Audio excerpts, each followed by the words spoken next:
Boas, pessoal, tudo bem com vocês? Sejam muito bem-vindos ao nosso canal Filosofia Capital. Bora para nossa análise diária. Galera, hoje tivemos o mini índice, né? A nossa bolsa rompendo máximas novamente, né, pessoal? E o dólar caindo, né? Perdendo, inclusive tá perdendo os 400, pessoal. Hoje o mini índice correu bastante, né, galera? Bora começando aqui.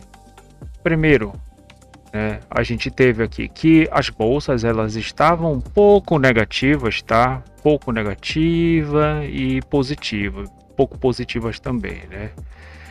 Mas na ordem de zero negativas em 0,2, 0,3, 0,00, né? E um pouco positiva também. Nós estávamos o Nasdaq, ele estava até um pouquinho mais positivo, estava um pouco no 0,0 as bolsas, mas depois do pregão, né? Começou. Nós tivemos hoje também o PMI, tá? Tivemos aqui nosso calendário PMI de serviços, inclusive veio com uma pontuação mais alta, né? Do que o esperado, tá? Veio 2,5 pontos mais alto que o esperado. Isso fez com que, inclusive, o nosso DXY ele fizesse um spike de alta, né? Um pequeno spike aqui de alta. Então a gente viu as bolsas performando para alta, setor de energia, ou seja, o Brent, o óleo, né? O petróleo tava com uma leve queda, tá? Uma leve queda. E os metais estavam em alta, tá? Os metais eles estão em alta, inclusive o nosso o iron ore, né? Que seria o nosso minério de ferro também no 0,30, 0,40, 0,50 de alta, tá, galera? Então bora aqui para o nosso mini índice. Isso fez com que somado, tá, galera? Somado ao nosso juros. Deixa eu trazer os juros aqui para nós. Somado ao nossos juros, então isso aqui, galera, juros negativo, né, pessoal? Então a gente está vendo aqui que ele está trabalhando de forma flat, mas está positivo, está negativo, né? Trabalhando no lado negativo. Então juros, embora esteja com um volume bem ruim, tá? Hoje a bolsa ela estava com um movimento um pouco mais abaixo, né?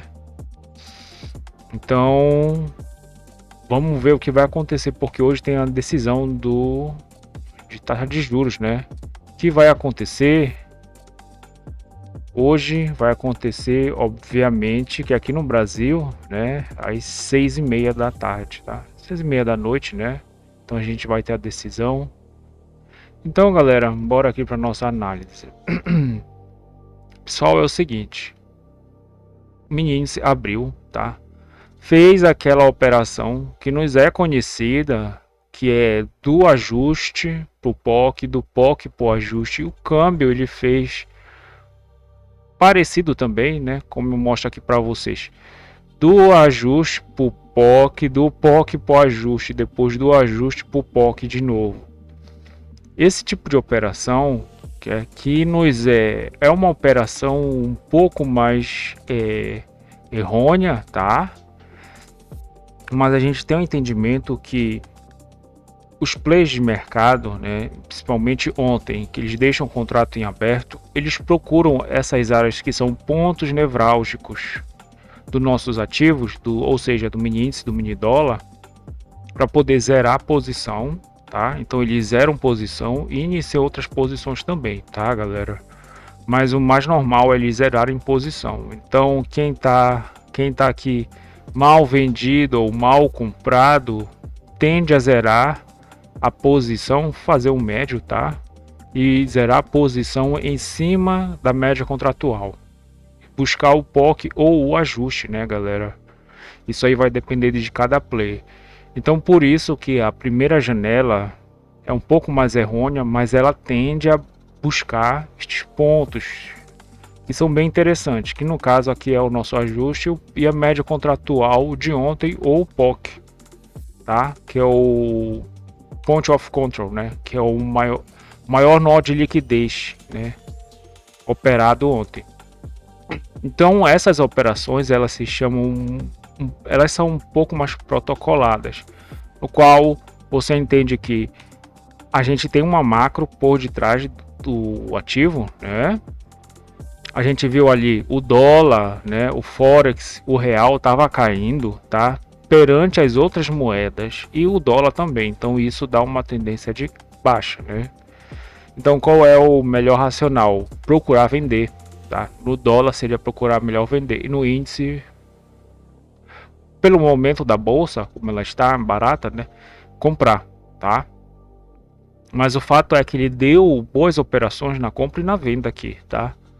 Mas quando abriu o mercado mercado spot, galera, olha só aqui, né? Então a gente viu aqui uma liquidez maior, né? Então a gente viu essa tomada aqui, né? Então ele estava um pouco flat, tá? Tava flat, alguns índices estavam na baixa, mas depois olha só essa guinada aqui, né? Então foi justamente quando favoreceu aqui o nosso mini índice a subir, tá?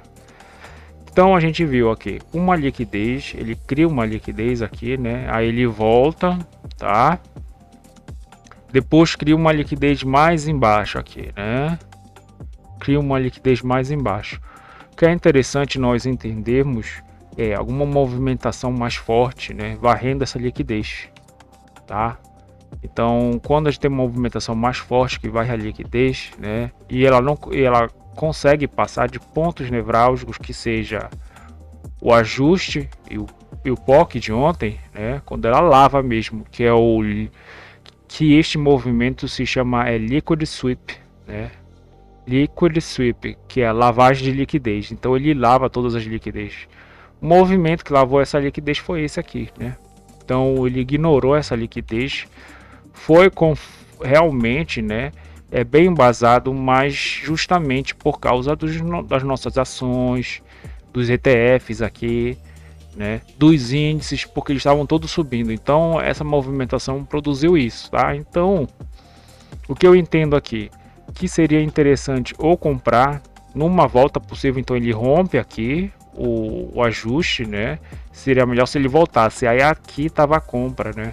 Mas veja só que ele chegou na máxima, inclusive do mercado. É bem verdade que já na abertura, em 4 minutos, ele já experimentou a máxima, o mini índice, né? Só que depois ele voltou, né, a mais ou menos 10h30 a tocar aqui de novo, né? E ele não fez esse movimento, né? Ele rompeu, aí quando ele passou, que essa aqui vira suporte, né, galera? Então aqui tava uma compra para vir já desafiar essa máxima, tá? Abertura do mercado americano deu mais força ainda, né, galera? Deu mais força aqui. Olha só, né? Então só foi um movimento de compra hoje.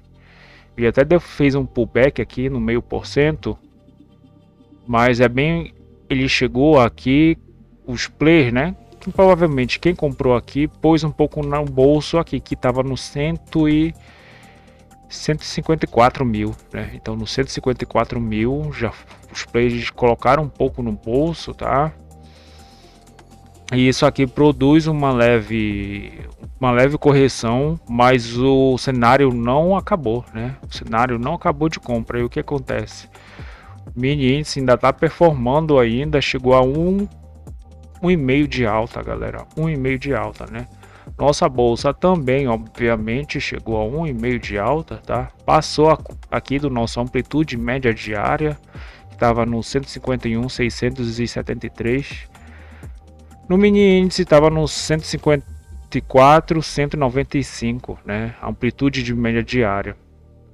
Então estava bem, realmente forte, né? Essa tendência hoje, o mini índice realmente ele foi um lorde, né? Só teve movimento aqui basicamente de compra, né? A não ser nessa primeira janela, a gente poderia comprar ou vender aqui, mas aqui, né? Só basicamente aconteceu a compra, tá? E os nossos juros, né? como eu falei para vocês aqui, né? Então só na baixa, isso aqui é excelente para nossa bolsa, né? Então basicamente foi isso para o nosso mini índice, galera. Pro dólar, queda, né? Inclusive deixa eu tirar essas VWAPs aqui porque eu já coloquei aqui. Nós já temos a nossa Petax futura final e o spot do dia que ele quase interagiu. Eu só vou tirar essa aqui, que são algumas VWAPs que eu coloco para eu me guiar durante as janelas, né, da nossa Petax.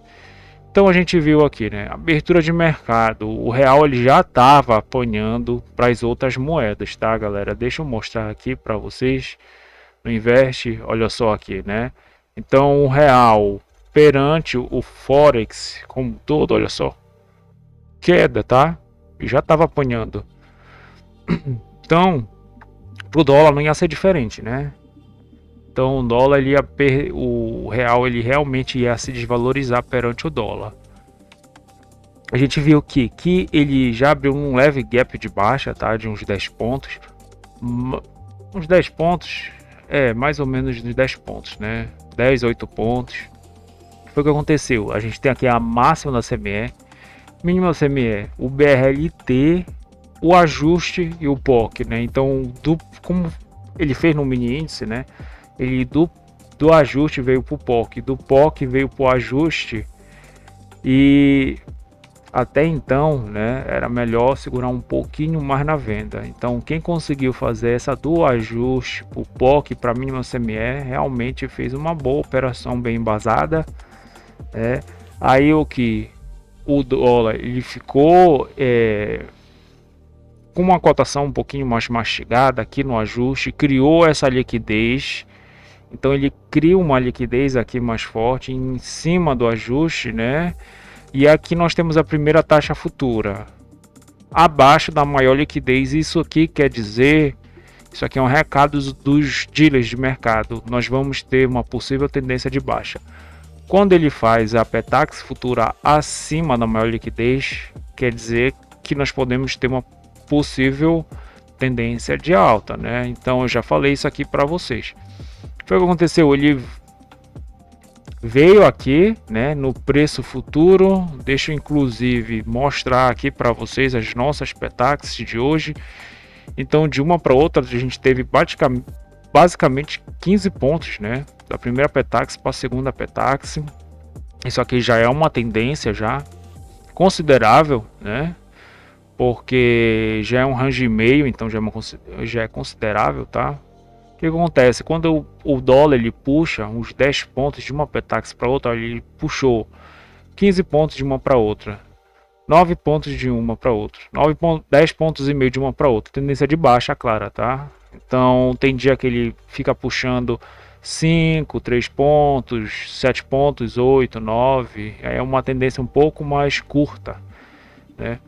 Aqui nós no FRP casado que está de 30 pontos, basicamente, que é a diferença do preço futuro para o preço à vista, né? Que é dessa então a gente tem aqui 29 pontos e 70, né?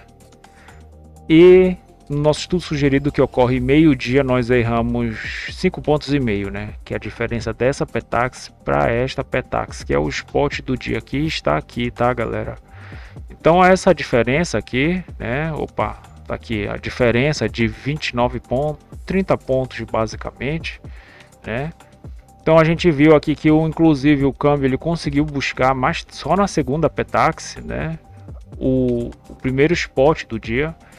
Então quando ele consegue buscar, né? E aqui tá uma diferença, pessoal, do preço futuro do preço à vista, como eu mostrei para vocês, né? De 29,70, 30 pontos. Então isso aqui deu uma puxada um pouco mais forte no câmbio. Isso aqui é tendência de baixa clara, né, galera? E aqui nós tivemos um scalp que eu acho que poderia ter sido feito aqui no 400, né? Então por isso que eu falo, o dólar ele fez essa movimentação, tá, galera? Então ele cria a liquidez principal, né? joga o preço futuro para baixo, tendência de baixo. Ele vai lá e rompe essa mínima, busca novos níveis aqui, né, de preço. Aqui já está em 0,5% de queda, tá? E faz a segunda Petax futura, tá? Da segunda Petax futura ele vem como alvo aqui o nosso 400, tá? Então tá aqui o nosso 400, está bem aqui, tá? Então ele chegou perto aqui, daria para fazer um scalp, né? Dá para fazer um scalpzinho. Mas como eu falo para vocês, qual é a tendência do dia de queda, né? Então é melhor esperar ele fazer o pullback da venda, né? Buscar tocar em liquidez mais acima para vir desafiar a mínima de novo, né? Então o nosso racional era realmente procurar a venda. Não que não dê para fazer scalp aqui, né? Principalmente no 400 com poucos contratos, né? Poucos contratos, tá? E procurando pontuações menores, tá? Mas esses dias de tendência é bom realmente ficar fazendo um médio, né? A gente fica um pouco vendido no primeiro preço, um pouco vendido no segundo, um pouco vendido no terceiro, e olha só, quando é justamente o que os plays fazem, tá? Os plays maiores eles fazem. Então, vou ficar um pouco vendido na primeira Petax, um pouco vendido na segunda, ela tá vendedora, né? Descendo também um pouco vendido na terceira. E até aqui, então, olha só, né? Ele quase veio buscar o nosso spot do dia, né? O nosso D0. Então ele praticamente interagiu e aqui estava a compra de risco, né? Que é justamente essa mesma compra de risco no 400, tá a mesma compra aqui que está na nossa Petax final, nosso D0, e aqui também nós temos a taxa mínima de câmbio, né? Aqui nós temos a taxa máxima de câmbio e a taxa mínima de câmbio, que é dado lá na B3, tá? E essas marcações aqui eu ainda tenho porque na virada do contrato, né, eu mantenho a liquidez ainda do mês passado, tá? A primeira semana, pelo menos, tá? Só para eu poder me guiar um pouco numas liquidez, assim, onde ele chega e tem um possível suporte aqui, né? Depois ele passa dessa liquidez, interage com o Petax final, depois volta nessa liquidez e vira resistência, né? Então aqui daqui foi de suporte, aqui vira resistência. Então basicamente foi isso, galera. Eu desejo a vocês excelentes trades, né? Agora pela tarde. Se inscreva no canal, deixem um like e compartilhe com um amigo de vocês. Dúvidas, escreva um comentário que eu vou estar respondendo. Até mais, pessoal. Valeu!